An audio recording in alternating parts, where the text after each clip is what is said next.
Hi friends, welcome back to Igno Plus. Today நம்ம பார்க்க போகிறது MA Economics கோர்ஸை பற்றி தான் நம்ம பார்க்க போகிறோம். இதில் அதோட டியூரேஷன், ஃபீஸ், எலிஜிபிலிட்டி, தென் அதோட செமஸ்டர் வைஸ், அதுக்கப்புறம் வந்து கரியர் ஸ்கோப்பெல்லாம் என்னென்னு பார்க்கலாம். ஃபஸ்ட்டு வந்து ஓவர்வியூ பார்த்தோம்னா இது வந்து ஒரு போஸ்ட் கிராஜுவேட் பிஜி கோர்ஸ்னு சொல்லுவோம். நம்ம வந்து செமஸ்டர் பேஸ்டாக வந்து ப்ரோக்ராம்ஸ் படிக்கிறோம். மினிமம் வந்து 2 இயர்ஸும் மேக்ஸிமம் வந்து 4 இயர்ஸும் நம்ம இக்னோட வந்துட்டு படிக்க முடியும். நெக்ஸ்ட் வந்து பார்த்தோம்னா இதோட டியூரேஷன் சொன்னேன் இல்லைங்க, 2 இயர்ஸ் to 4 இயர்ஸ் 4 செமஸ்டர் வரைக்கும் நம்ம எம்ஏ எக்கனாமிக்ஸை வந்து நம்ம படித்து முடிக்க முடியும்.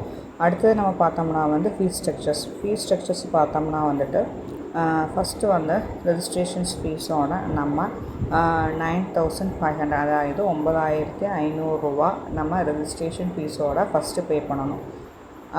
ஒரு எக்ஸாமுக்கு வந்து செப்ரேட்டாக நம்ம வந்து பே பண்ணுற மாதிரி ஃபீஸு இருக்கும். அடுத்தது வந்து செமஸ்டர் வைஸான என்னென்ன படிப்போம் அப்படிங்கிற சப்ஜெக்ட்ஸ் எல்லாமே வந்துட்டு நம்ம எக்கனாமிக்ஸ் ரிலேட்டடாக தான் நம்ம படிப்போம். தென் 4th இயர் வரும்போது நம்ம வந்துட்டு data analyst, energy and environmental economics, insurance and finance, இல்லைன்னா சோஷியல் பாலிசி போகிறத வந்து நம்ம ஃபைனலில் சூஸ் பண்ணி நம்ம ஸ்பெஷலைசேஷன் படிக்கலாம்.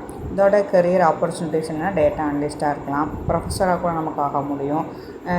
இதில் நம்ம இன்னொன்று படித்தோம்னா ஒரு பெனிஃபிட் என்னென்னா நம்ம யூபிஎஸ்சி எக்ஸாம், கவர்மெண்ட் எக்ஸாம்ஸ் எல்லாமே வந்து நம்ம அப்ளை பண்ண முடியும். அது மட்டும் இல்லாமல் வந்துட்டு நம்ம கரியரை கொஞ்சம் எக்கனாமிக் லெவலில் பில்ட் பண்ண முடியும். ஓகே ஃப்ரெண்ட்ஸ், நெக்ஸ்ட் ஒரு கோர்ஸோ நெக்ஸ்ட் ஒரு வீடியோவில் பார்க்கலாம். தேங்க்யூ.